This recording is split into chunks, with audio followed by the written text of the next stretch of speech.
wa ala alihi wa ashabihi wa man tabi'ahum bi ihsanin ila yaumil qiyamah, amma ba'du. Alhamdulillah kita masih diberikan nikmat oleh Allah. Alhamdulillah juga kita masih dapat melanjutkan belajar bareng kita kitab Kharidatul Bahiyah yang dikarang oleh Imam Dardir. Beliau seorang Azhari, seorang fakih Maliki, seorang mutakalim, juga ahli ilmu bayan. Alhamdulillah kita pertemuan ketiga ini insya Allah kita akan bahas mengenai dalil hudusil alam. Nah, setelah kemarin kita sudah menyelesaikan dan sudah tahu apa yang dimaksud dengan hukum akli, ya, apa yang dimaksud dengan hukum akal, kemudian macam-macam daripada hukum akal. Setelah itu kita juga sudah menyelesaikan dan tahu juga apa sih kewajiban pertama kali seorang mukallaf gitu kan. Awwalu wajibin alal mukallaf syar'an. Jadi ada kaidnya syar'an, secara syariat. Bukan secara akal. Timbangannya bukan akal tapi syar'an, secara syariat. Nah, kemarin kata Imam Dardir, beliau mengatakan kalau di pembahasan sebelumnya kemarin beliau mengatakan wa wajibun syar'an alal mukallafi ma'rifatullahi aliyil fa'rifi. Jadi kewajiban pertama kali seorang mukallaf secara syariat, nah itu wajibnya secara syariat seorang mukallaf itu adalah ma'rifatullah, mengenal Allah, mengenal Tuhannya. Karena bagaimana mungkin seorang mukallaf kemudian dia itu nggak mengenal seorang zat yang dia itu berarti disembah. Bagaimana kemarin pengertian apa yang dimaksud daripada ma'rifatullah itu apa? Mengetahui apa saja yang bersifat wajib baginya, apa saja yang bersifat mustahil, apa saja yang bersifat jaiz. Juga apa saja yang bersifat wajib bagi Rasulnya, bersifat jaiz bagi Rasulnya, dan bersifat mustahil bagi Rasul. Juga mengetahui perkara-perkara yang disebut sebagai al-umur minaddin bid-darurah. Kemarin, hukum akli ada berapa? Ada 3. Apa saja? Wajib akli, kemudian mustahil akli, sama jaiz akli atau mungkin akli. Apa yang dimaksud dengan wajib akli kemarin? Mala yutasawwaru fil akli adamuhu. Jadi yang dimaksud dengan wajib akli itu adalah dia itu adalah sesuatu di mana sesuatu itu tidak mungkin kita bisa memikirkan ketiadaannya. Kita nggak bisa mentasawurkan ketiadaannya. Kita nggak bisa meniadakan keberadaannya, itu nggak bisa. Dia itu selalu ada. Sesuatu yang selalu ada itu namanya wajib akli. Yang kedua ada namanya mustahil akli. Apa yang dimaksud dengan mustahil akli? Mala yutasawwaru fil akli wujudu. Kebalikannya berarti dia itu adalah sesuatu di mana akal kita tidak bisa meniadakan tidak bisa mengadakan keberadaannya. Itu namanya mustahil akli.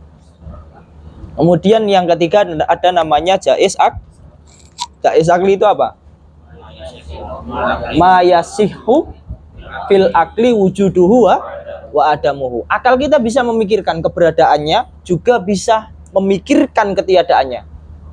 Jadi ketika ada sesuatu yang sah kita pikirkan keberadaannya, juga ketiadaannya, itu masuk perkara jaiz akli atau mungkin akli. Sehingga perkara-perkara ini nanti disebut sebagai al-mumkinat.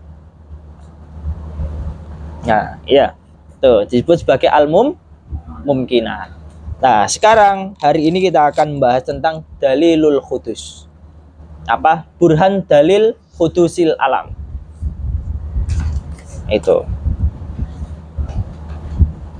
Kemudian pertanyaannya, kenapa kok burhan atau dalil hudusil alam menjadi sesuatu yang penting?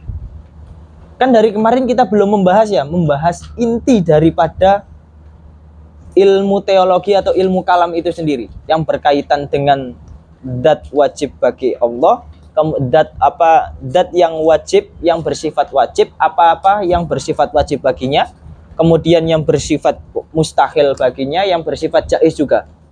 juga belum belajar mengenai nubuat, juga belum belajar mengenai sam'iyat. Tapi kita masih berada di mukodimah. Mukodimah itu pengenalan, istilahnya gitu. Pengenalan atau pendahuluan.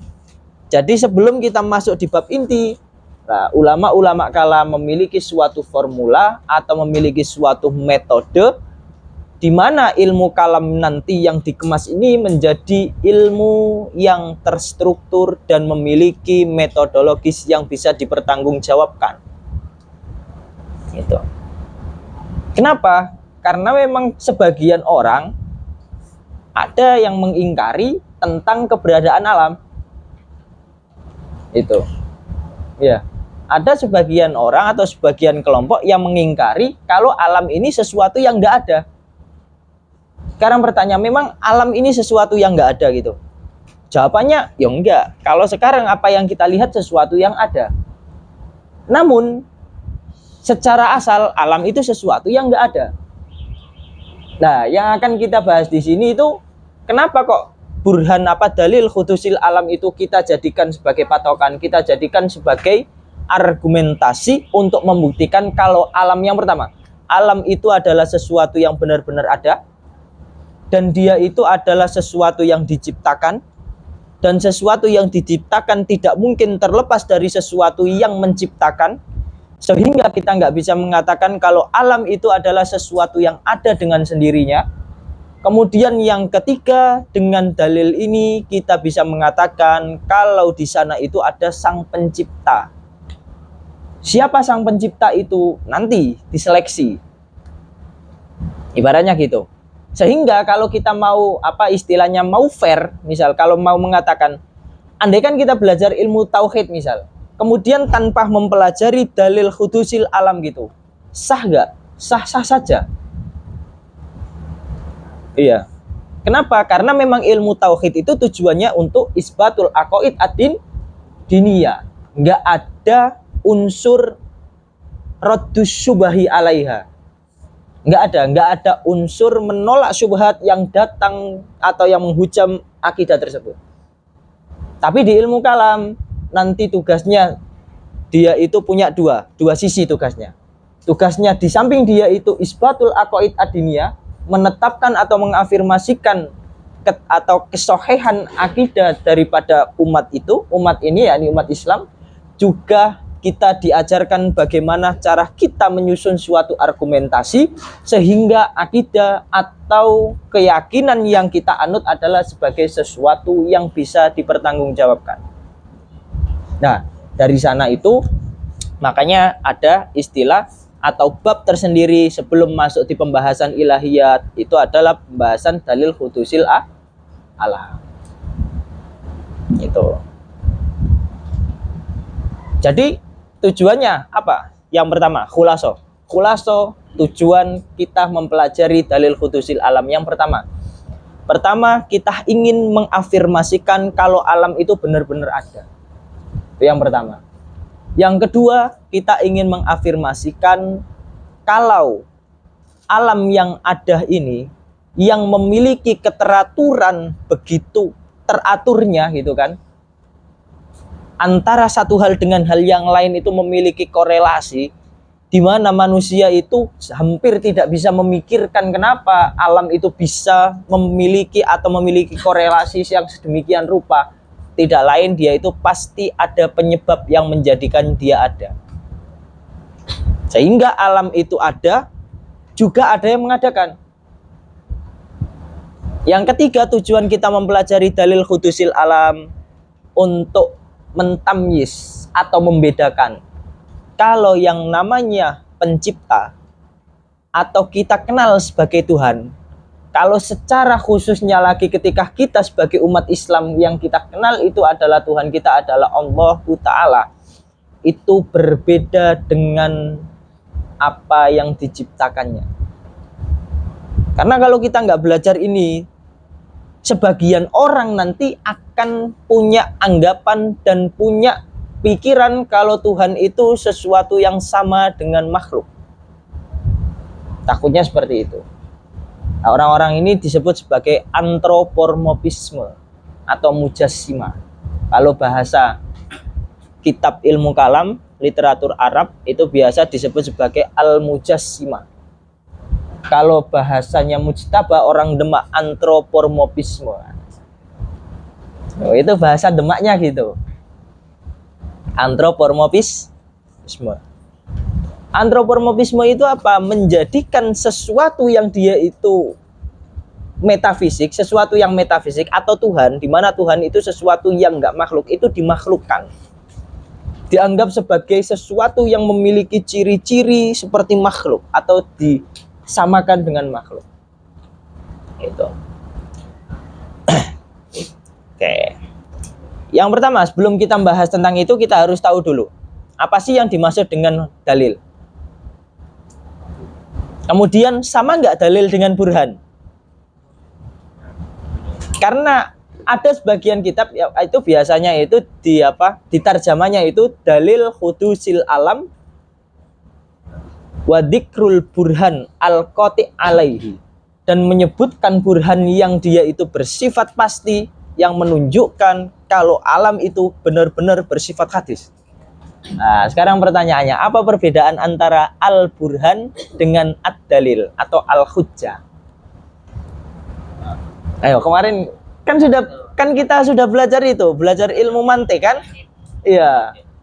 Kalau kemarin teman-teman yang follow up yang sudah belajar sulam, ayo sedikit saya spill kemarin tentang sulam. Baitnya dikatakan Imam Akhdari, wa hujjatun naqliyatun akliyah aksamu hadi khamsatun jaliyah khotobatun syi'run wa burhanun jadal wa khomisun safsatatun niltal amal. Ada 5.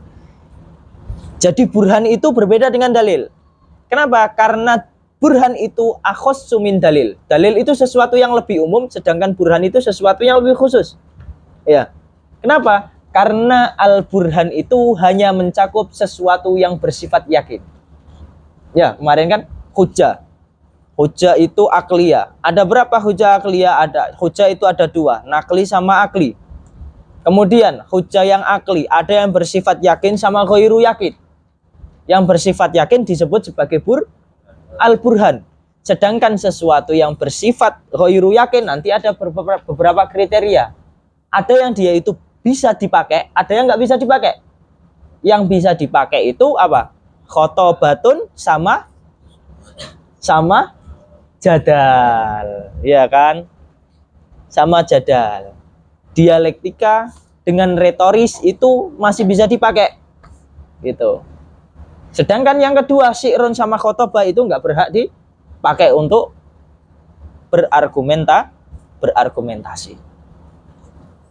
Saya nggak tahu ya perbedaannya ya. Burhan kemarin itu apa yang dimaksud dengan burhan?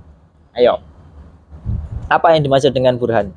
Dia itu al-qiyas alladzi tarakkaba minal muqaddimati al-yakiniyah.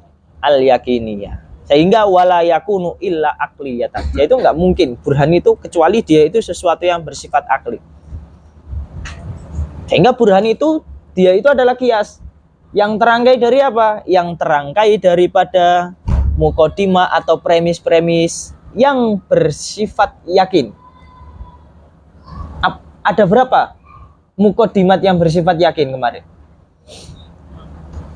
Kalau di sulam gimana? Ajalluhal burhanu ma ulifamin muqaddimatin bil yakini tarin min awwaliyatin musyahadatin mujarrabatin mutawatiratin wa hadasiyatin wa mahsusatin fatilka jumlatul yakiniyati.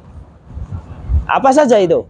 Yang pertama, burhan itu adalah ada apa? Awaliyat, kemudian musyahadat, kemudian mujarrobat, kemudian mutawatirat, sama hadasiyat, kemudian sama mahsusah.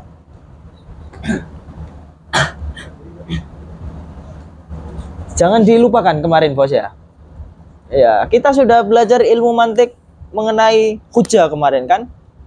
Atau 5 hal tadi dalil tadi di mana dia itu termasuk al-qiyas, aqsamul qiyas bi'tibari apa? Mada atau suronya? Madanya. Dilihat daripada ketika pembagian kias itu ditinjau dari segi materi penyusunnya, maka kias itu ada 5 macam. Sehingga 5 ini disebut sebagai as-sina'atu al-khamsu. Apa saja tadi? Al-burhan, khotobah, jadal, syair, sama safsato. Apa yang dimaksud dengan safsato? Saya masih ingat safsato? Nah, safsato itu adalah suatu kias yang argumentasinya di mana dia itu memakai muqaddimah atau premis yang dia itu serupa dengan suatu kebenaran, tapi padahal dia itu adalah sesuatu yang salah. Syabihan bil haq. Jadi muqaddimahnya itu syabihan bil haq, serupa dengan kebenaran. Itu. Tahu ya perbedaannya ya? Perbedaan antara jadi dalil itu atau hujjah itu akhos, dia itu a'amin ad-dalil a'amin minal burhan. Ya. Tuh. Apa saja tadi? Oke, kita itu review lagi biar kita nggak salah. Ini baru masuk di itu, di apa, di tarjamah ya. Kita belum masuk di nanti, masih panjang. Jadi kita bahas dalil hudusil alam. Kita bedah dulu satu-satu, dalil itu apa, kemudian burhan itu apa, hudus itu apa, makna hudus itu apa, kemudian alam itu apa, biar kita tahu, benar-benar tahu. Ya. Yang selanjutnya, dalil hudusil alam. Pertanyaannya, apa sih makna hudus? Nah, hudus itu adalah sifat dari sesuatu yang bersifat hadis. Hadis itu lawan daripada kodim. Jadi ada sesuatu yang bersifat kodim, ada lawannya itu hadis. Sifat daripada hadis disebut sebagai hudus. Sedangkan kodim ini kidam. Iya. Bukan kudus itu ya, tempat ya. Bukan juga roh kudus ya. Ya beda. Bakof dengan hak beda. Ya, kudus itu sesuatu, artinya itu baharu, sesuatu yang baru. Nah, pertanyaannya, apa sih makna daripada kudus? Ya, ini ya. Tahu ya di sini ya perbedaannya. Jadi ada sesuatu yang dia itu disebut sebagai zat yang kodim, ada sesuatu yang hadis. Itu. Oke, kita itu dulu. Saya hapus ya. Kita bahas kudus apa kodim dulu. Nah, kodim itu apa sih gitu? Nah, kodim itu apa? Pertanyaannya kan gitu pasti. Kodim.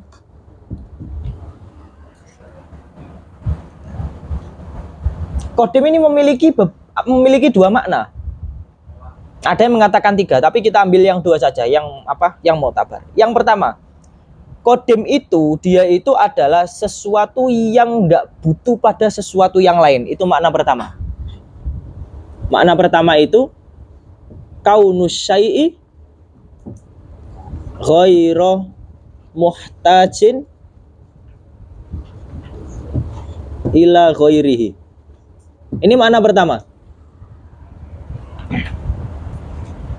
Yang kedua, makna daripada kodim ini, dia mengatakan dia itu adalah kaunus syai'i masbukon bil adam. Nah, ada 2 makna. Yang pertama, makna daripada kodim pertama, kodim itu sesuatu yang nggak memiliki awal. Gitu. Ada yang mengatakan makna daripada kodim ini dia itu adalah kaunus syai'i,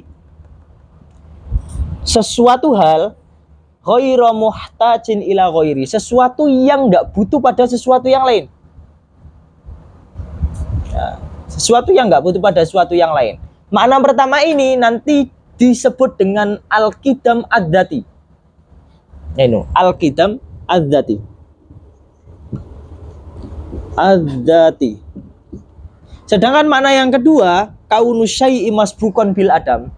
Qadim itu adalah sesuatu yang didahului dengan ketiadaan. Dia itu ghairu masbuqin bil adam. Males. Kaunu syai'i ghairu masbuqin bil adam. Nah, sesuatu yang didahului dengan ketiadaan.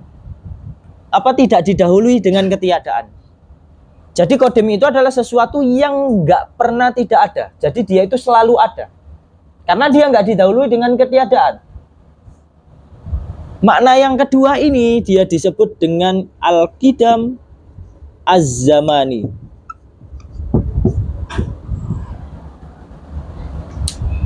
Qadimnya dia itu yang bersifat zaman. Sedangkan yang pertama, qadim itu maknanya kaunu syai'i ghairu muhtajin ila ghairi, disebut dengan qidam ad-dzati. Sesuatu yang memang pure dan murni tidak butuh dengan sesuatu yang lain. Itu namanya qadim ad-dzati. Sedangkan kalau qadim dimaknai sebagai kaunu syai'i ghairu masbuqin bil adam, dia itu adalah sesuatu yang tidak didahului dengan ketiadaan, maka disebut dengan qidam az-zamani. Nah, qidam ini yang dimaksud oleh mutakalimin.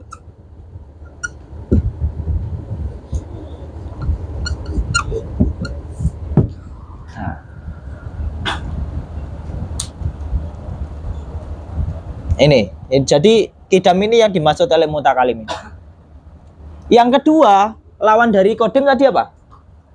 Hadis. Hadis ya.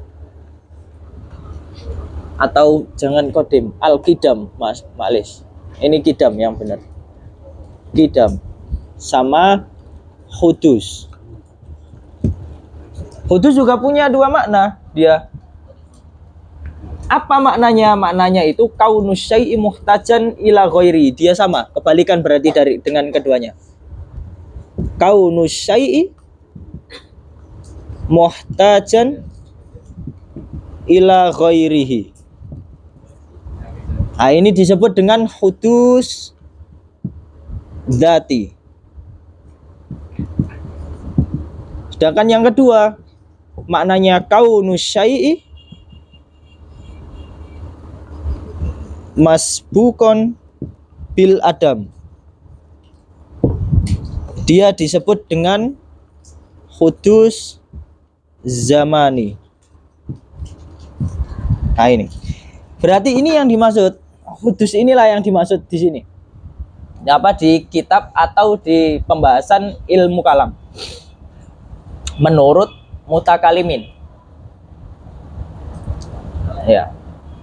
Jadi hudus ini ya, makna yang kedua ini yang dimaksud. Kenapa? Karena kebalikan daripada qidam az-zamani itu adalah hudus zamani.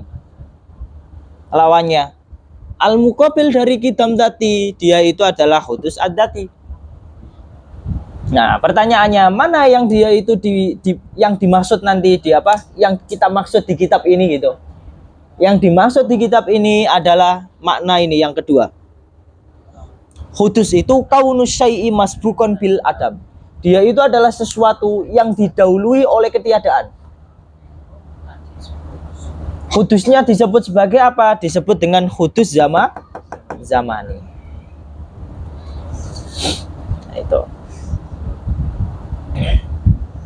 Sehingga para mutakalimin, nah ini, para mutakalimin, mereka itu sepakat kalau yang namanya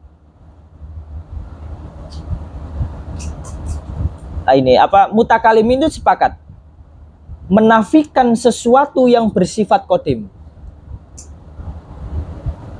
Enggak, maksudnya gini. Jadi mereka sepakat enggak ada sesuatu hal yang dia itu bersifat qadim kecuali yang punya ini sifat qidam ini kecuali dzatullahi ta'ala wa sifati.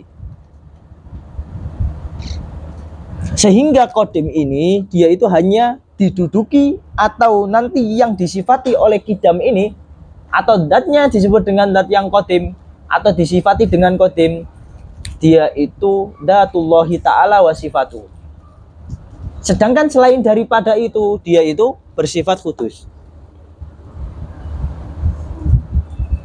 Karena al-mawjud cuma dua. Ada dia itu al-khaliq dengan al-makhluk. Yang menciptakan dengan yang diciptakan.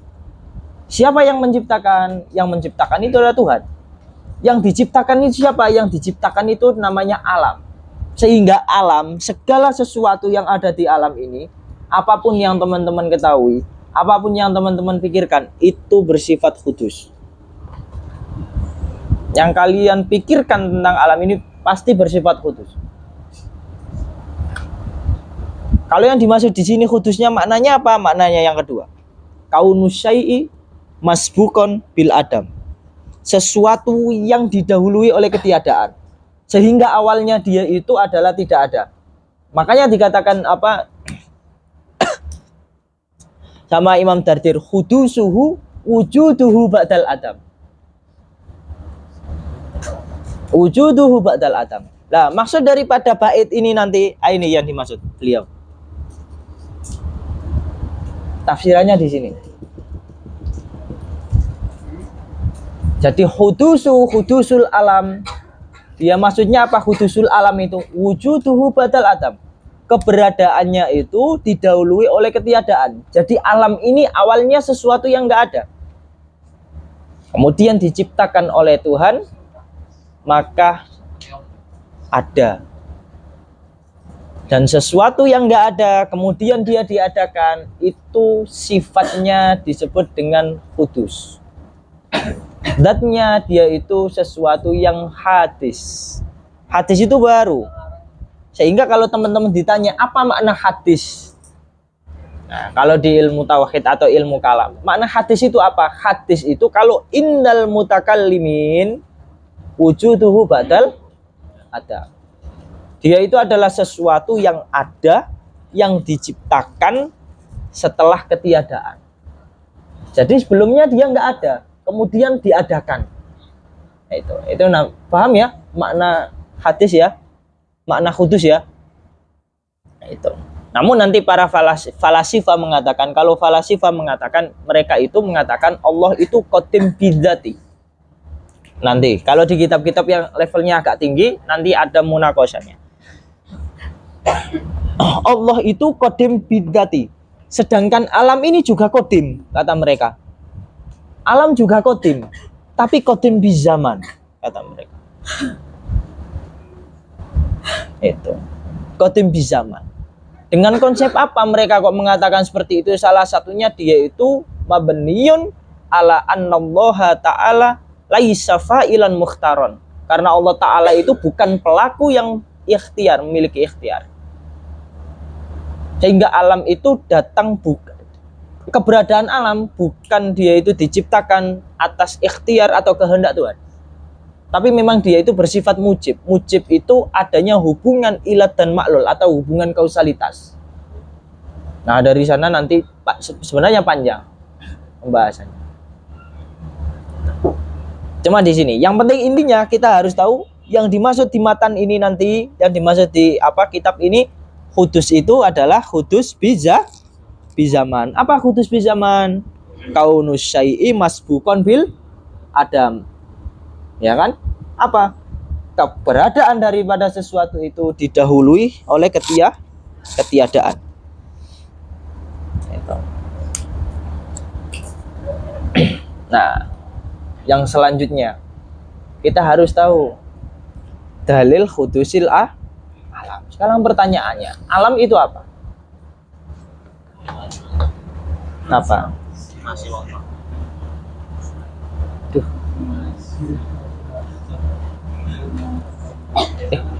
Kok mati sendiri ya? Apa? Enggak.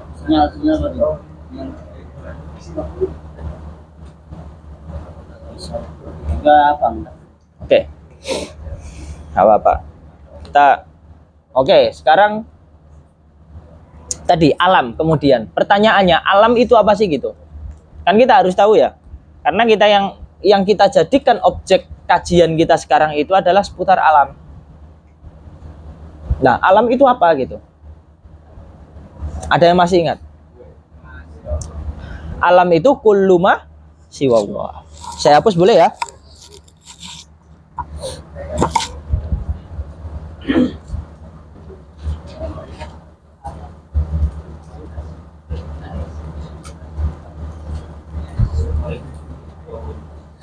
Sertifikasi atau apa ya? Enggak tahu.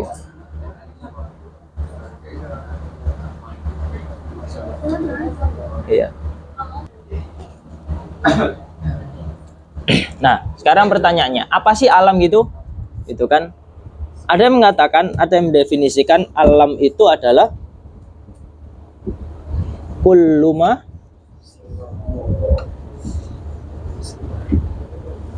alam itu adalah sesuatu yang selain daripada Allah. Ya.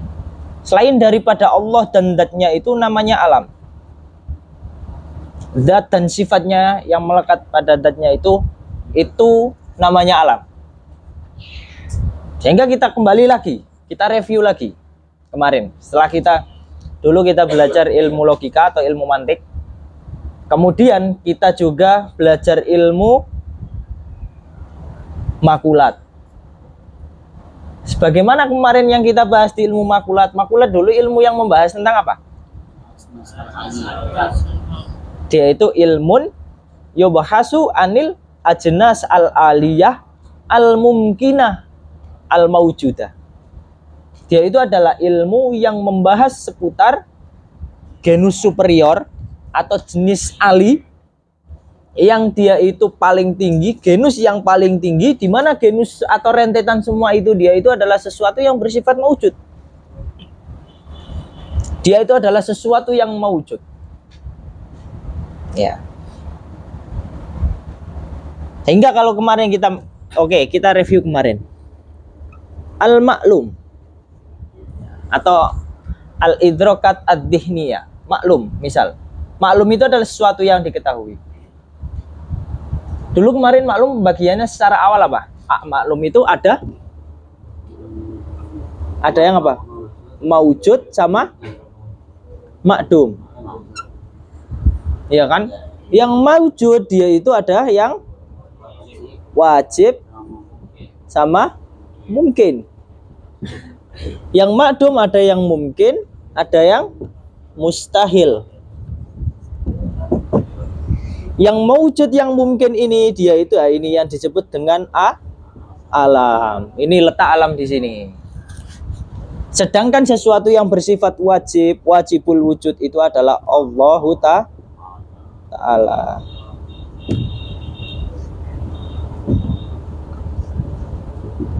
Nah ini. Oke ya. Berarti kita objek kajian kita sekarang itu ada di sini ya. Alam ini ya. Berarti alam itu adalah sesuatu yang mawujud yang bersifat mungkin. Dia itu bersifat mungkin. Bagaimana kemarin ketika kita membahas tentang hukum akal, yang namanya mungkin akli itu adalah ma yasihhu fil akli wujuduhu wa adamuhu. Dia itu adalah sesuatu di mana akal kita mampu mentasawurkan atau mampu mengkonsepsikan keberadaannya atau ketiadaannya. Itu. Sehingga alam ini dia itu kita bisa mengatakan kalau alam itu adalah sesuatu yang sah kita hukumi sebagai sesuatu yang ada atau tiada. Kalau kita sekarang melihat secara realita, melihat di alam raya ini, memang benar-benar kalau kita mengatakan alam ini adalah sesuatu yang ada. Gitu. Tapi pertanyaannya, ada nggak sesuatu yang dia itu selain daripada Tuhan, yang dia itu termasuk alam yang belum ada, yang nggak maujud. Ada nggak? Ada. Nanti masuk di sini makdum yang bersifat mungkin. Misal kita andekan, kita asumsikan, ya kita asumsikan di tahun 2000 itu kan Masjidah belum diadakan. Nah, kemudian di tahun 2001 Masjidah diadakan. Sebelum 2001 itu Masjidah kan belum diadakan, berarti dia itu adalah sesuatu yang makdum. Tapi sah nggak andaikan Tuhan mengadakan dia? Sah saja, sehingga dia itu bersifat mungkin. Tapi kalau dia itu sudah diadakan, misal Masjidah lahir 2001, bulan berapa misal? Bulan 1, tanggal 1 misal. Berarti ketika dia itu diadakan, berarti dia itu sudah menjadi sesuatu yang maujud, sesuatu yang ada. Tapi tetap dia masuk dalam koridor apa? Tetap sesuatu yang mungkin, bukan sesuatu yang wajib. Ya, kenapa? Karena kita bisa memikirkan kalau Masjidah itu sesuatu yang tiada. Bisa nggak? Sah nggak akal kita meniadakan keberadaannya? Sah-sah saja. Sedangkan kemarin sesuatu yang bersifat wajib akli, dia itu adalah ma la yatasawwaru fil akli adamuhu, di mana akal kita tidak mampu mengkonsepsikan ketiadaannya. Ya, itu namanya wajib akli. Apa yang termasuk wajib akli kemarin? Wajib akli kan kemarin ada dua, ada yang doruri sama nadori. Gitu. Nah, sekarang kembali ke sini, alam di sini. Alam kalau kita tarik lagi, komponen yang terkecil dari alam atau hal yang paling basic istilahnya itu, kalau kita mau menguliti alam ini, dia itu terbentuk dari dua komponen.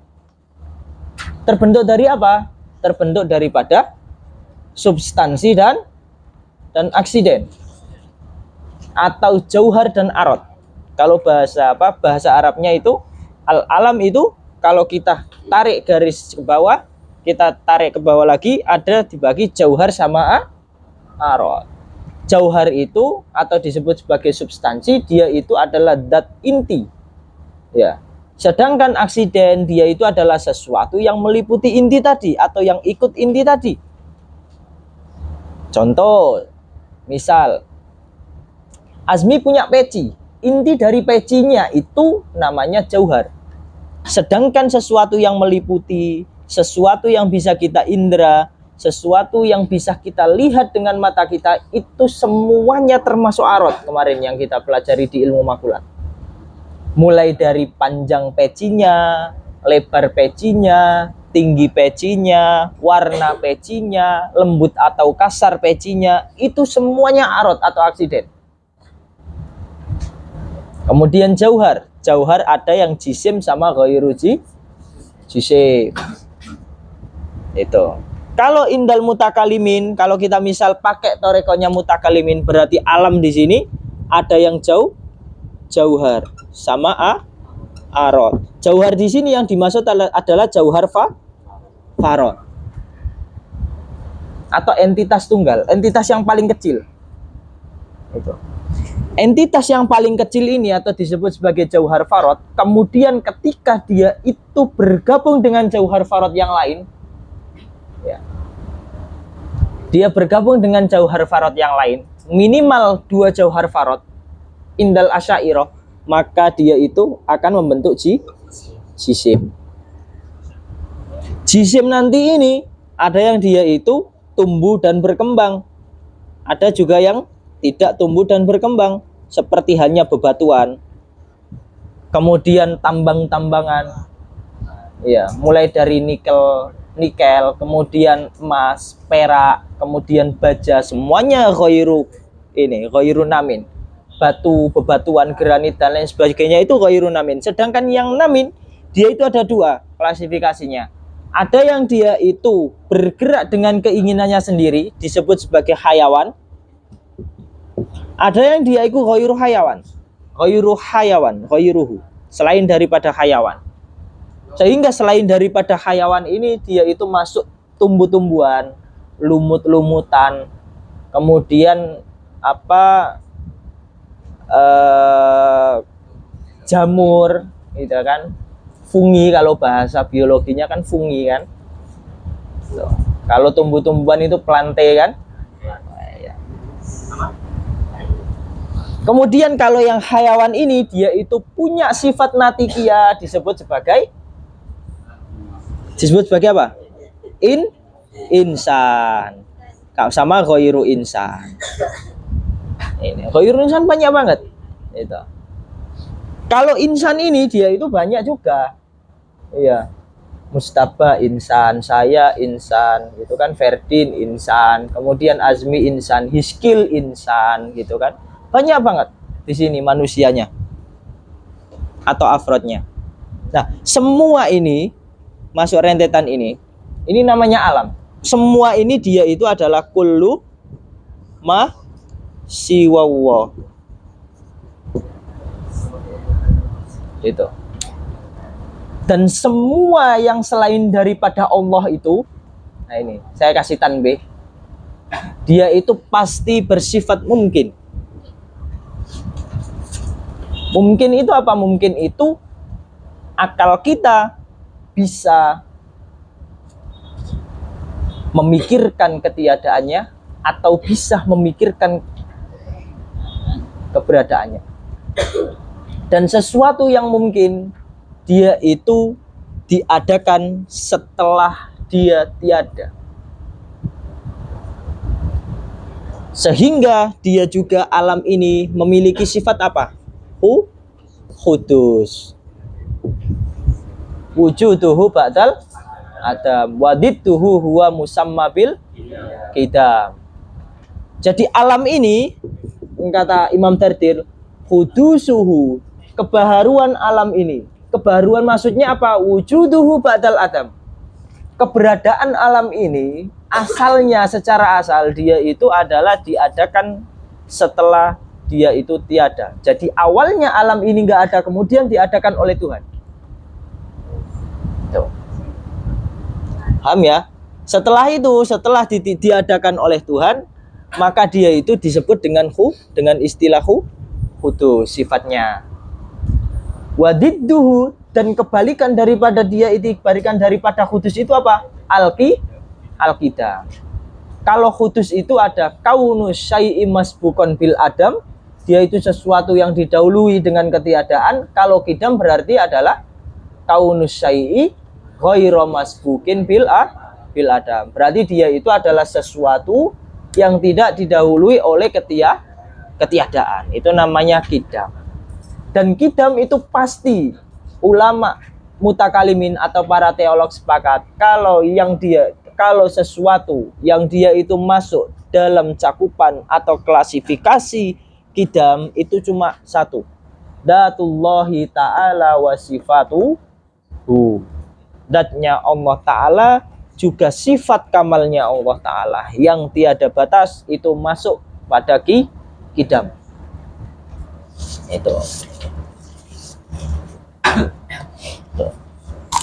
Sehingga ada kaidah bagus. Ini sampean catat ya kaidahnya.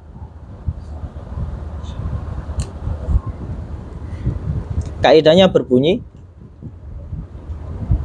idza jaza adamuhu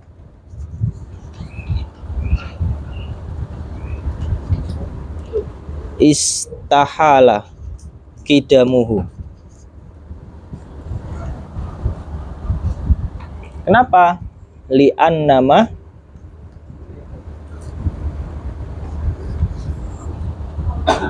sabata adamuhu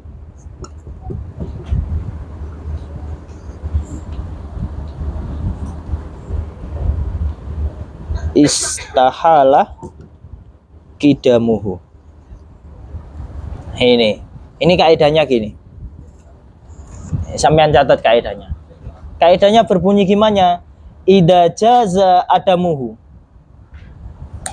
Kalau sesuatu itu boleh atau sah untuk tiada, istahala kidamuhu, maka dia bersifat mustahil untuk kita sematkan pada dirinya itu adalah sifat kidam.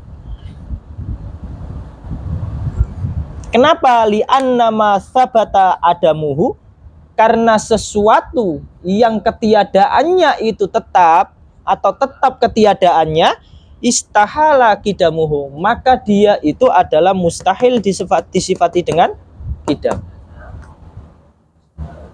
Tuh.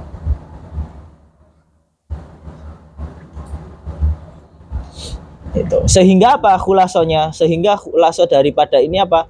Sesuatu yang dia itu bersifat jais, ya, apa bersifat jais atau dia itu bisa tiada, maka dia itu tidak sah atau enggak mungkin kita sematkan pada dia itu, atau kita masukkan sesuatu tersebut, atau kita klasifikasikan sesuatu tersebut pada sesuatu yang bersifat kodim. Karena sesuatu yang sudah tetap ketiadaannya, maka mustahil bagi dirinya itu adalah sesuatu yang kodim. Sehingga sudah kita pastikan sesuatu ini itu adalah sesuatu yang bersifat hadis. Sehingga alam itu bersifat hadis. Paham ya? Paham? Oke. Nah, sekarang tanyanya. Tadi kan saya mengatakan, berarti kan ini saya khulaso lagi. Maujud, maklum, ada yang maujud sama maklum. Sebenarnya ada beberapa. Al-asya, kalau disebut dengan maklum dengan asya itu sesuatu yang berbeda. Biasanya nanti kalau disebut dengan apa istilah maklum ada dua, maujud sama makdum. Sebenarnya ada istilah satu lagi, ada istilah hal. Nanti kita bahas apa yang disebut dengan hal. Kita di sini dulu maujud. Maklum ada yang maujud sama makdum. Maujud, al-maujudat, jamak daripada maujud itu al-maujudat. Artinya itu adalah sesuatu yang ada. Nah, sesuatu yang ada ini atau al-maujudat ini, dia itu ada 4 kriteria. Saya hapus boleh? Oke. Ada 4 macam.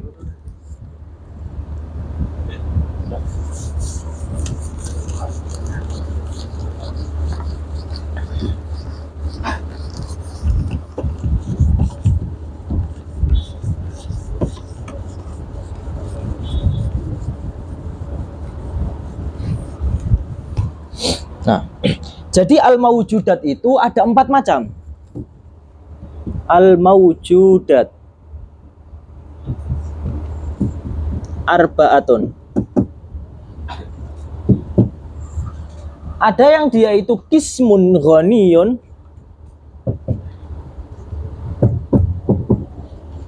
anil mahalli wal mukhassis. Ada yang dia itu adalah kismun ghaniyun anil mukhassisi lal mahal.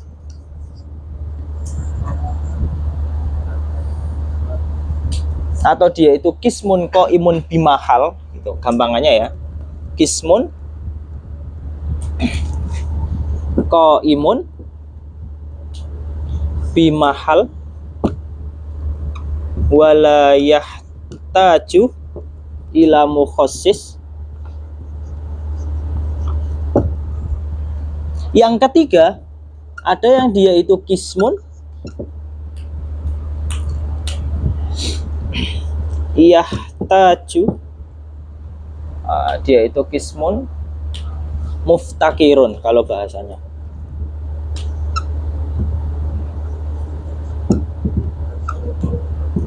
Muftakirun ilal mukhassis dunal mahal. Ada yang keempat, dia itu adalah kismun muftakirun ila al mukhassis wal mahal. Nah, ini ada 4 berarti. Setelah tadi kita tahu al-maklum itu adalah ada al-maujud dengan al-makdum, ya kan? Kemudian al-maujud itu nanti dia itu ada 4. Al-maujudat ada 4. Ya. Tadi kan maujud ada 2, ada yang wajib sama mungkin. Nah, yang wajib dia itu ada 2 ini. Ini masuk kriteria al-wajib. Sedangkan yang kedua, 3 dan 4, dia itu masuk kriteria al-mungkin. Yang pertama, ada istilah kismun ghaniyun anil mahal wal mukhassis. Ada dia itu adalah sesuatu yang memang dia itu nggak butuh dengan mahal dan mukhassis. Mukhassis kalau istilah di ilmu kalam itu adalah sesuatu yang mengadakan. Mukhassis, menjadikannya dia ada. Ada kalau bahasa kerennya itu ada sesuatu yang mengintervensi. Iya. Jadi ada sesuatu yang mengintervensi gitu.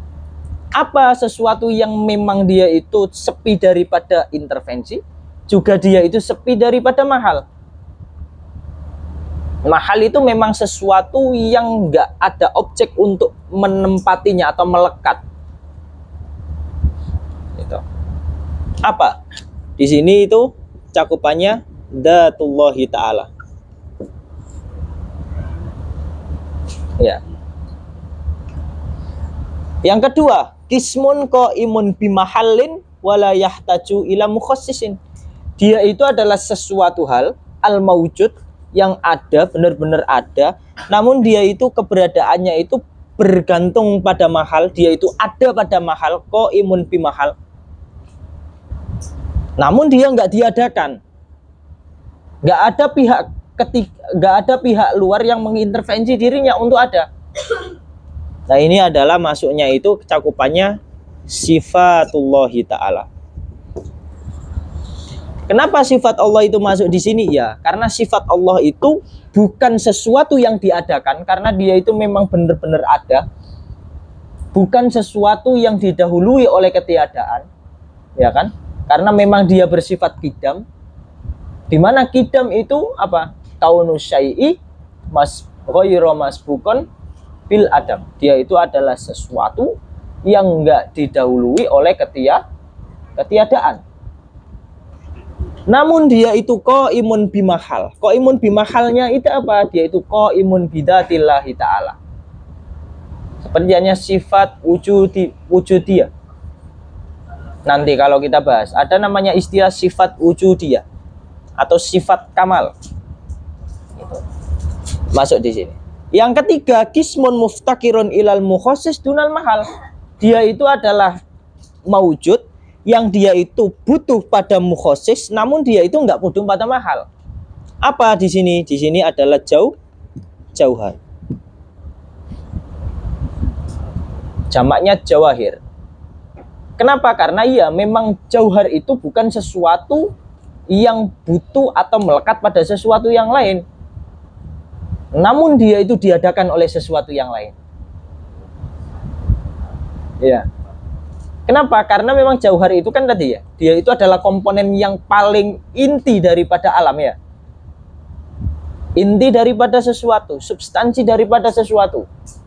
Dan substansi itu dia itu tidak membutuhkan mahal. Namun dia itu butuh pada sesuatu yang mengadakan.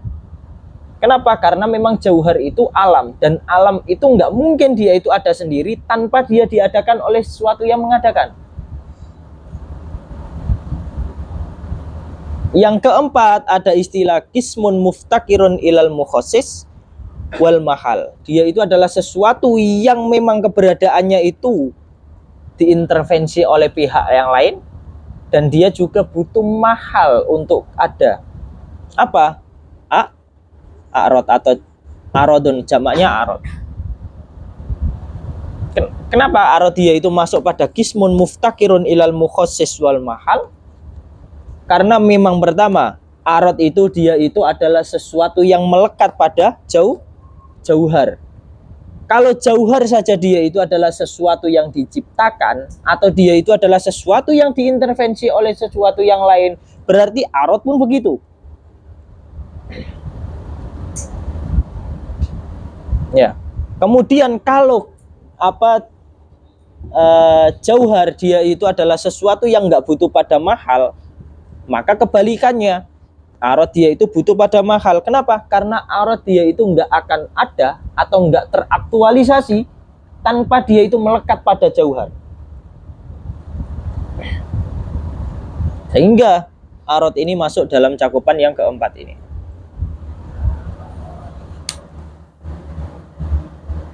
Sulit. Sulit gak? Aduh. Sulit ya? Atau terlalu cepat saya jelasin? Gimana Mbak Nisa? Saya terlalu cepat gak kalau jelasin? Enggak ya? Enggak. Mbak Masita, saya terlalu cepat gak jelasin?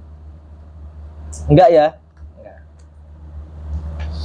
Gil, terlalu cepat gak Gil saya Gil? Aman ya? Oh. Iya, walaupun sedikit-sedikit pusing gitu kan. Apa? Emang gitu. Kita itu belajar kayak jadi gini. Kita belajar itu jangan stuck di sana terus. Jadi kita istilahnya itu harus naik level gitu. Jadi kita harus naik level. Nah, insya Allah lah, seperti awal lah kemarin. Kalau teman-teman awal pertama kali dulu itu belajar mantik itu, kemudian pertama tahu istilah-istilah seperti itu kan sesuatu yang sulit banget. Tapi ketika 2 kali kemarin teman-teman yang ikut follow up, kemudian ternyata lebih kenal lagi dengan istilahnya. Kemudian baru tahu maksudnya seperti ini. Kemudian baru gitu toh. Nah, sama juga dengan belajar seperti dengan ilmu yang baru. Ini kan seperti ilmu baru kan ya? Iya, teman-teman dulu di Indonesia nggak mungkin diajari seperti ini, gitu kan? Iya, emang dasar-dasar gitu aja. Rukun Islam ada berapa, rukun iman ada berapa, gitu kan? Tapi karena kita adalah seorang Azhari, gitu kan? Seorang Azhari nggak? Wah, iya. Ya, apalagi Mas Royan ini kan harapan bangsa, gitu kan? Jadi harus keilmuannya itu harus naik gitu. Mahal itu tempat sesuatu yang ditunggangi, istilahnya gitu. Nah, gampangannya gitu untuk memaknai itu. Enggak, bukan. Dia bukan sesuatu yang menunggangi, karena memang ada sendiri gitu. Gitu. Oke, udah ya. Ada yang sulit, ada yang sulit banget gitu. Oke, yang selanjutnya. Sebenarnya saya mau jelasin tadi kan ada istilah kodim ya, kidam. Sesuatu dat yang kidam itu namanya kodim datnya. Nah, sebenarnya ada perbedaan antara kodim dengan azali. Sering nggak teman-teman mendapati istilah azali? Kadang diistilahkan ada ini saya pas belajar itu kemudian baru ternyata saya salah dulu memaknai ini gitu. Kemudian banyak juga orang-orang yang masih menganggap kalau azali itu adalah sebuah zaman, sehingga mengatakan sejak zaman azali gitu kan. Sejak zaman azali gitu. Sejak zaman azali. Padahal saat azali ya, walaupun menggunakan kata saat ini dia itu sudah menunjukkan bahwa dia itu adalah mengidentifikasikan sebuah zaman, tapi memang yaitu sebuah bahasa saja untuk takriban lil fahm.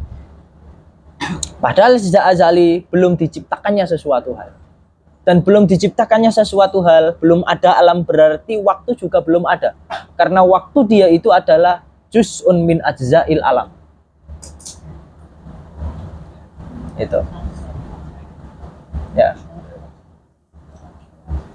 Kok saya keluar terus ya HP saya ya? Matiin ya. Apa? ini. Kemarin ini. Ini. Oh, Oke. Oke, jadi kita yang terakhir aja. Nanti di pembahasan sifat kidam saja. Sifat kidam nanti saya jelasin. Nah, mukodimah yang terakhir ada beberapa hal yang dia itu bersifat mustahil. Nah, saya hapus boleh ya? Ada beberapa hal yang bersifat mustahil. Dan ini masyhur.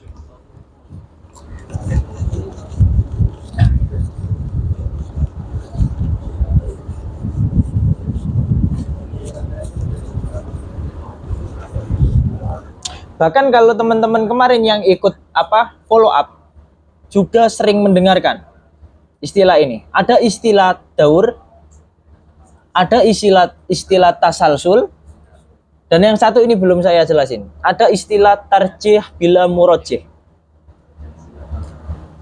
Nah, ini yang pertama. Ini istilah pertama. Istilah pertama ada namanya tarjih bila murajjih. Tarjihu ahadit tarafaini al-mumkinaini.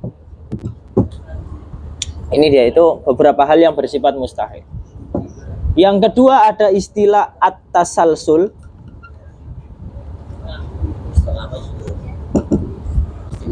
Istilah sesuatu hal, beberapa hal yang bersifat mustahil. Yang ketiga ada namanya daur.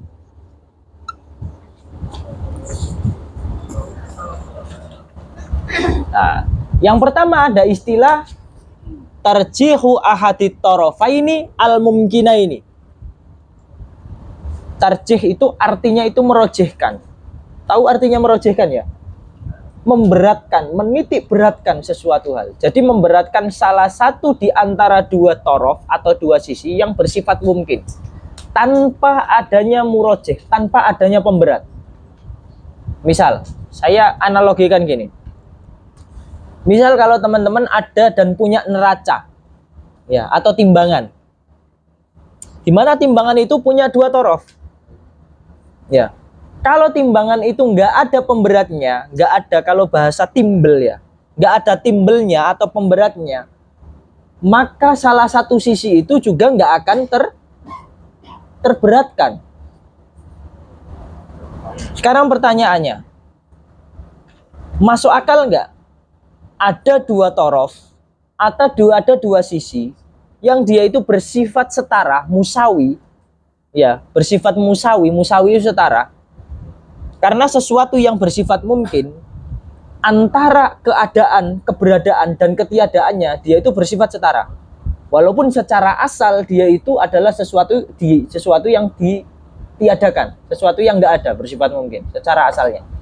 Nah, ada dua hal yang dia itu secara asal bersifat mungkin, di mana mungkin itu baina tarafain ini dia itu tasawi, sama-sama setara. Kemudian dia itu salah satu di antara sisinya dia itu berat sebelah tanpa adanya sesuatu yang menjadikan dia terbebani. Mungkin nggak? Nggak mungkin ya? Nah, itu yang namanya itu disebut sebagai tarjihu ahadit tarafain al-mumkinain. Yaitu sesuatu yang nggak mustahil. Sesuatu yang mustahil gitu. Ada dua torof atau dua sisi yang bersifat mungkin. Di mana dua sisi yang bersifat mungkin ini atau bersifat kontingen ini dia itu adalah sesuatu yang sama dan setara. Kemudian tanpa adanya angin atau hujan kalau bahasa orang sekarang. Kemudian tertarjih salah satu di antara tarofnya tanpa adanya murojih. Ya, tarjihu ahadit tarafil al-mumkin biduni murajjihin. Sesuatu yang bersifat mustahil biduni murajjih. Ini mustahil. Yang kedua tasalsul.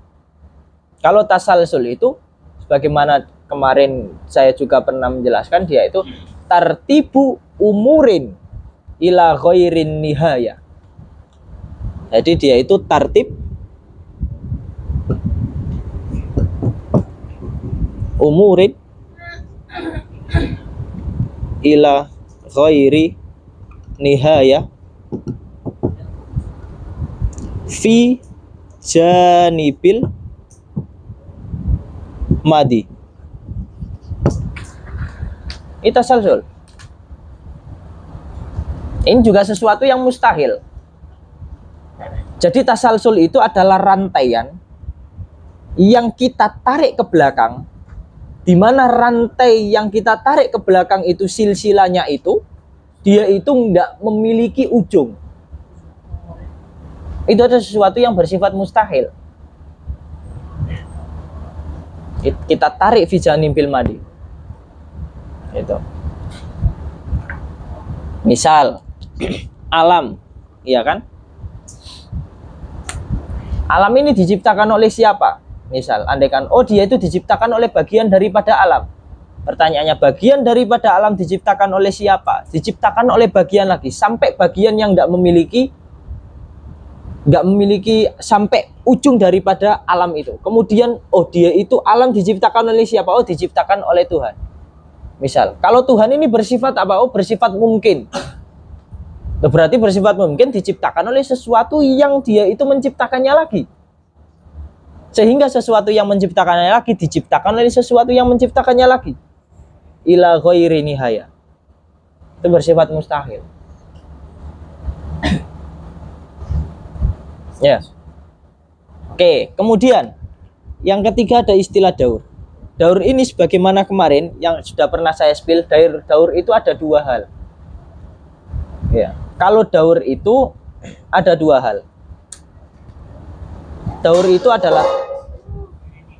itu adalah tawakkufu wujudi syai'in ala wujudi syai'in akhar. Ini daur. Daur itu tawakkufu wujudi syai'in ala syai'in akhar fi jihatin wahidatin. Dia itu keterpautan sesuatu hal dengan sesuatu hal yang lain, dan sesuatu hal yang lain dia itu juga terpaut dengan sesuatu yang lain juga. Fi jihatin wahidatin. Nah, ini penting. Ini yang biasanya disalahpahami di sini. Fi jihatin wahidatin. Dan keterpautannya itu pada satu sisi yang sama.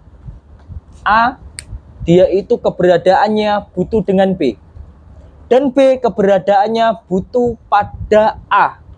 Pada sisi yang sama. Itu juga bersifat mustahil, namanya daur. Muter nanti, nggak ada ujungnya. A butuh B, sedangkan B keberadaannya butuh dengan A. Dan A juga kembali lagi, keberadaannya butuh dengan B. Muter, nggak terwujud. Itu.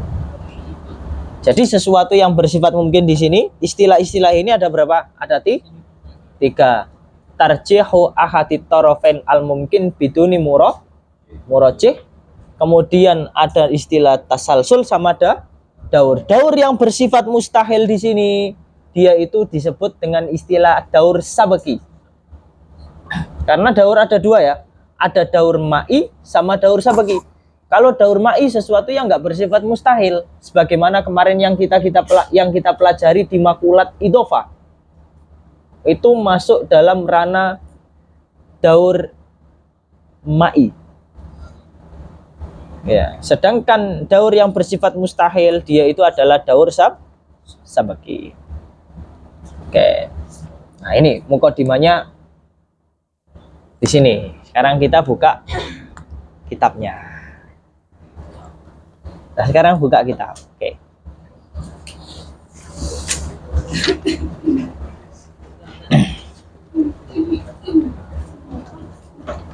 Oke, bismillahirrahmanirrahim. Qala al-musannifu rahimahullah wa nafa bi ulumi wa bi ulumi masyayikhina fid dharaini amin. Nah. Summa alaman bi anna hadal alama. Kemudian kamu harus mengetahui yang namanya alam itu gitu. Lah alam itu apa? Aima siwallahi al-ali al-alima. Dia itu adalah sesuatu yang selain daripada Allah, yang dia Allah itu adalah zat yang maha tinggi lagi maha mengetahui. Min ghairi syakkin hadisun muftakir. Nggak ada keraguan. Di mana sesuatu yang hadis, dia itu muftakirun, dia itu sesuatu yang butuh. Kenapa? Li'annahu qoma bihi at-takhayyur. Kenapa? Karena memang hadis itu adalah sesuatu di mana taghayyur atau perubahan-perubahan itu dia itu menempel pada diri. Misal, saya kasih contoh. Sesuatu yang hadis tadi, yang dimaksud hadis itu adalah alam. Ya kan? Misal alam. Alam ini sesuatu yang bersifat hadis. Di mana alam ini kita ambil satu contoh. Misal azmi. Ya, azmi itu adalah jisim. Ya benar ya? Karena manusia. Manusia adalah berjisim. Jisim ini kita ambil aja jisim, jismun. Nggak akan sepi atau nggak mungkin ada salah satu di antara dua sifat. Misal kita ambil contoh, jisim itu kalau dia itu nggak bergerak, ya dia diam. Ya, di mana jisim ini silih berganti. Kalau dia itu nggak bergerak diam, nggak bergerak diam. Kalau nggak dia bergerak dengan sendirinya atau dia itu digerakkan dengan sesuatu yang lain. Ya. Kemudian kalau kita lihat misal jisim atau misal kita lihat batu di luar rumah kita atau ruangan kita. Dia itu batu itu terdiam. Namun kalau kita lihat kemudian kita amati batu yang satu itu kemudian kita biarkan di luar, maka dia juga nanti kelamaan akan melapuk juga. Adanya suatu perubahan, adanya taghayyur, perubahan. Nah, dan perubahan itu bisa kita lihat dan bisa kita indra dan bisa kita ketahui dengan panca indra kita. Ya, perubahan daripada alam ini. Nah, itu yang dimaksud di sini oleh Imam Dardir. Li'annahu qoma bihi at-takhayyur. Kenapa? Karena memang perubahan itu, sifat berubah itu, dia itu ada pada sesuatu yang bersifat hadis. Dia itu menopang pada sesuatu yang bersifat hadis. Hudusuhu, dan sesuatu yang bersifat hadis, ya, sesuatu yang baharu, itu adalah datnya. Sifatnya apa? Disebut dengan hudus. Maksud daripada hudus apa lagi-lagi? Kita kembali lagi di terma awal tadi. Hudusuhu wujuduhu badal adam. Sehingga hudus yang dimaksud oleh Imam Dardir di sini, dia itu adalah hudus az-zamani. Apa hudus zamani tadi? Dia itu kaunus syai'i masbukon bil ada. Dia itu adalah sesuatu hal, ya kan? Dia itu adalah suatu hal yang didahului oleh ketiadaan. Tuh. Lawan daripada atau kebalikan daripada hudus zamani apa? Kidam zamani. Kalau kidam zamani apa? Kaunus syai'i ghairu masbukin bil adam. Dia itu adalah sesuatu yang tidak didahului oleh ketiadaan. Nah, wadidtuhu huwa al-musamma bil kidam, kata beliau. Nah, itu yang saya sampaikan tadi. Wa fi ma yali bayanun wa tafsilu ma ajmalahuna mimma aujabahu asy-syar'u fi haqqil mukallafin. Sebelumnya kita membahas apa saja kewajiban secara syariat seorang mukallaf, maka di sini kata beliau, fa'lam, maka ketahuilah, annal alama, bahwa sesungguhnya alam itu huwa ma siwallahi ta'ala minal mawjudat. Dia itu adalah selain daripada Allah Ta'ala, di mana selain daripada Allah Ta'ala itu termasuk mawjudah. Ya, dia itu sesuatu yang mawjud. Bagaimana yang tadi, apa yang saya jelasin tadi, al-maklum itu ada sesuatu yang wajib, ada yang bersifat mungkin atau jaiz. Kalau yang mungkin dia itu adalah alam ini. Di mana alam ini mawujudnya dia itu terpaut atau dia itu punya beberapa kriteria, ada berapa kriteria? Ada dua, yang tiga sama yang keempat tadi. Apa? Dia itu kismun muftakirun ilal mukhassis dunal mahal. Dia itu apa? Ajromun atau jismun atau jauharun. Yang kedua, kismun muftakirun ilal mukhassis wal mahal.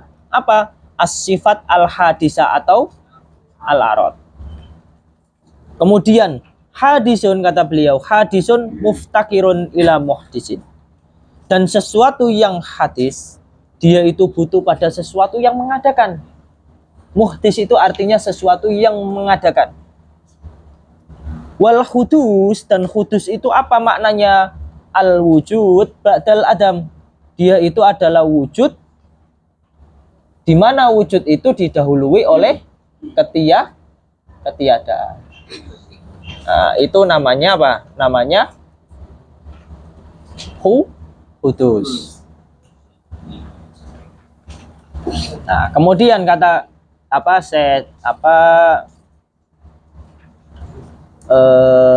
Syekh Faudah, wa dalilul hudus wa at-taghayyur. Dalil hudus atau dalil daripada hudus itu adalah taghayyur tadi. Taghayyur itu perubahan, adanya suatu perubahan. Karena alam yang bersifat hadis, di mana dia itu didahului dengan ketiadaan keberadaannya, dia nggak lepas dengan perubahan-perubahan yang melekat pada dirinya. Ya, nah, contoh saja misal Azmi misal 1 tahun yang lalu dengan sekarang sudah banyak perubahan, ya kan? Sudah banyak perubahan. Yang dulunya mungkin agak sedikit dekil, sekarang mulai kenal cewek mungkin, kemudian mulai berubah, tampilannya agak berubah gitu kan. Itu karena memang nggak bisa dipungkiri loh, biasanya cowok-cowok dulu yang dia itu nggak bisa menjaga penampilan, kemudian dia baru mulai kenal cewek atau ingin mendekati cewek itu biasanya merubah penampilannya, biasanya gitu. Jadi kalau sekarang misal kayak Salman gini, nggak terlalu bisa macak gitu kalau bahasa orang Jawa. Mungkin kalau sudah kenal cewek itu nanti dia itu akan berubah sedikit-sedikit gitu. Iya. Aski dan Aska sekarang itu kan, yang sekarang mulai mulet itu kan, itu kan berarti tanda dia itu sudah mulai mendekati gitu kan, mulai mendekati siapa, walaupun nggak tahu saya siapa yang didekatinya gitu kan, itu. Nah itu. Wat taghayyuru fil alam, dan perubahan di alam itu musyahadun au mustadallun alaihi. Jadi yang namanya alam ini, perubahan di alam ini sesuatu yang bisa diindra dan memang bisa dijadikan sebagai dalil, landasan dalil indra tersebut, suatu yang indra tersebut. Wahwa qaimun bil a'rad, dia itu adalah sesuatu yang berdiri pada a'rad. A'rad kemarin apa? Jamak dari arad. Arad itu apa? Makoma bighairi. Sedangkan jauhar itu makoma binafsihi. Fal a'radu, dan a'rad itu. Ini yang berubah tadi kan a'radnya ya.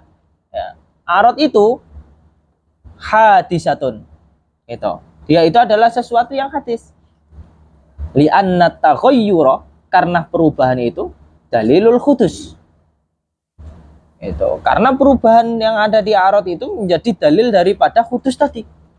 Summa innal a'rada, kemudian a'rad itu atau aksiden itu la tanfakku anil a'yan. Dia itu adalah sesuatu yang enggak terlepas daripada a'yan. A'yan yang dimaksud di sini itu adalah al-jawahir.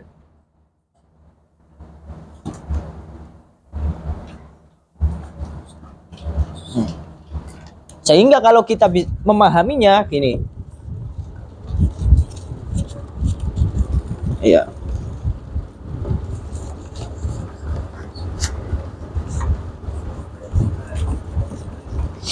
Sehingga kalau kita memahaminya, nih, yang namanya alam ini kan, yang namanya alam, di mana alam ini punya 2 komponen, jauhar dan a'rad. dan arad ini dia itu adalah sesuatu yang melekat pada jauhar, ya. Dan arad dan jauhar ini punya, dan arad ini dia itu adalah sesuatu yang berubah-ubah, dan berubah-ubah itulah menjadi dalil dia itu taghayyur kan, taghayyur, dan taghayyur ini dia itu menjadi dalil al-khudus, dalil daripada kekhudusan. Kalau sesuatu yang menempati pada sesuatu yang lain atau yang menopang pada sesuatu yang lain itu bersifat hadis, berarti sesuatu yang ditompangi itu sesuatu yang bersifat hadis pula. Ya. Sehingga di sana itu ada kaidah la tanfaku atau la yanfaku anil hadis, la yanfaku anil hadis fahuwa hadis.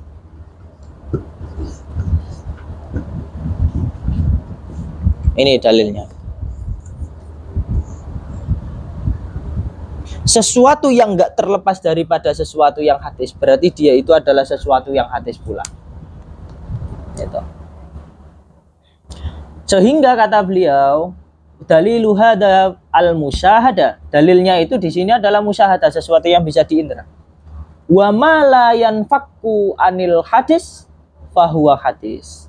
Dan sesuatu yang dia itu tidak terlepas daripada yang hadis, maka dia itu adalah sesuatu yang hadis. Berarti al-a'yan atau jauhar, dia itu berarti sesuatu yang hadis pula. Karena apa? Karena sesuatu yang menempatinya atau yang menopangnya itu bersifat hadis. Gitu. Idan al-alam kulluhu hadisatun li'annahu imma aradun au ainun. Sehingga alam secara keseluruhan dia itu adalah sesuatu yang hadis. Kenapa dia itu dikatakan sebagai sesuatu yang hadis? Ya, karena alam ini ketika kita mau menarik ke atas pada hal yang paling istilahnya umum di alam ini, atau unsur yang paling basit yang membentuk alam itu ya arad sama ainun atau jauhar. Wal hadisu, dan hadis sesuatu yang bersifat hadis, muftakirun ila muhdisin daruratan, dan sesuatu yang bersifat hadis atau yang bersifat baharu, dia itu pasti butuh pada sesuatu yang menjadikannya dia ada. Sehingga kalau kita tarik dalil di sini, itu kan,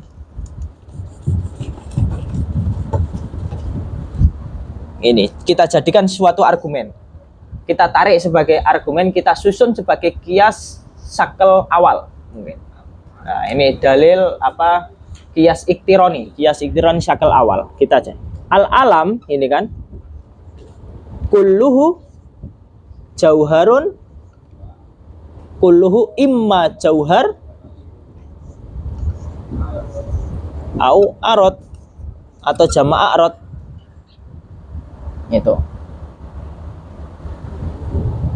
Wal a'rad wa kulluha, langsung aja, dia itu adalah hadisun.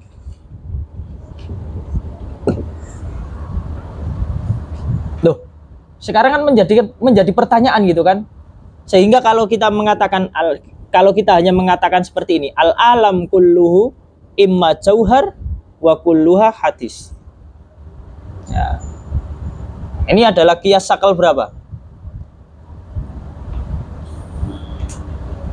Ini kan muqaddimah sughronya. Kemudian ini muqaddimah kubronya atau premis mayornya. Ya. Kias sakal berapa? Masa kias sakal 4? Kulluha ini, ha ini kembali kepada jauhar dan arad. Misal wa kullu imma jamak daripada jauhar apa? Jawahir wa au a'rad. Misal alam ini secara keseluruhan ada kalanya dia itu berupa jauhar atau arad. Dan semuanya itu masing-masing daripada jauhar dan arad dia itu bersifat hadis. Qiyas akal berapa? Awal. Qiyas akal awal itu apa? Maka nal haddul ausat mahmulan fis sughra maudu'an fil kubra. Dia itu qiyas akal awal itu haddul ausatnya atau middle termnya dia itu berada di, dia itu menjadi mahmul di muqaddimah sughra dan menjadi maudhu di muqaddimah kubra. Syarat daripada syakal awal apa? Qiyas forma pertama ini.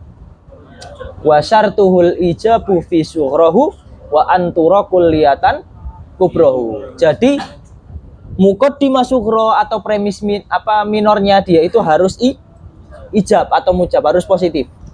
Misal saya mengatakan al alam kulluha jawahir wa arad. Mujabah atau salibah? Mujabah ya. Nah, kalau mujabah berarti itu ya, terpenuhi satu. Yang kedua, kubronya dia itu harus kuliah wa kulluha. Kullun ini berarti kuliah. Jadi termasuk ya, masuk ya. Nah, karena pertanyaannya sehingga nanti akan menghasilkan natijah al alam kulluhu hadis. Tapi kalau kita mengatakan seperti ini nanti ada pertanyaan lagi. Pertanyaannya, loh, masa iya semua daripada jauhar dan arad itu sesuatu yang hadis? Kan bisa diiskal. Dari mana dalilmu mengatakan kalau al-jawahir wal arad itu adalah sesuatu yang hadis? Diiskal, masih bisa diiskal itu. Sehingga apa? Sehingga akan menjadi pertanyaan, apa dalil Anda mengatakan kalau substansi dan aksiden itu adalah sesuatu yang bersifat baharu? Nah, jawabannya al-a'rad dia itu qaimun bil jawahir. Dan di mana al-a'rad ini dia itu adalah taghayyur, mengalami perubahan. Apa dalilnya mengalami perubahan? Iya, sebagaimana dalilnya itu adalah bil musyahadah yang kita lihat di alam nyata ini. Kita bisa melihat perubahan-perubahan yang ada di alam ini. Dan perubahan-perubahan itu enggak lain pasti dia itu menempat pada arad. Dan arad itu menempat pada jauhar. Di mana taghayyur itu dalil daripada hudus. Dan sesuatu yang menompang pada sesuatu yang lain, di mana sesuatu yang menompang itu bersifat hadis, maka sesuatu yang ditompanginya pasti bersifat hadis. Sehingga dalil yang kita pakai di sini, andaikan kita ditanya seperti itu, kita jadikan dalil itu, kita datangkan premis itu bersifat daruriyah, harus bersifat yakiniyat, harus bersifat burhan. Sehingga kita nggak sampai atau nggak bisa dikatakan kalau di Nadhom Sulam itu watantahi ila daruratin lima min daurin au tasalsulin qad lazimah. Kalau kita merangkai suatu argumentasi, ya, kemudian argumentasi itu tidak bersifat yakin, maka nanti argumentasi itu bisa berkonsekuensi pada daur atau tasalsul. Dan daur atau tasalsul bersifat mustahil.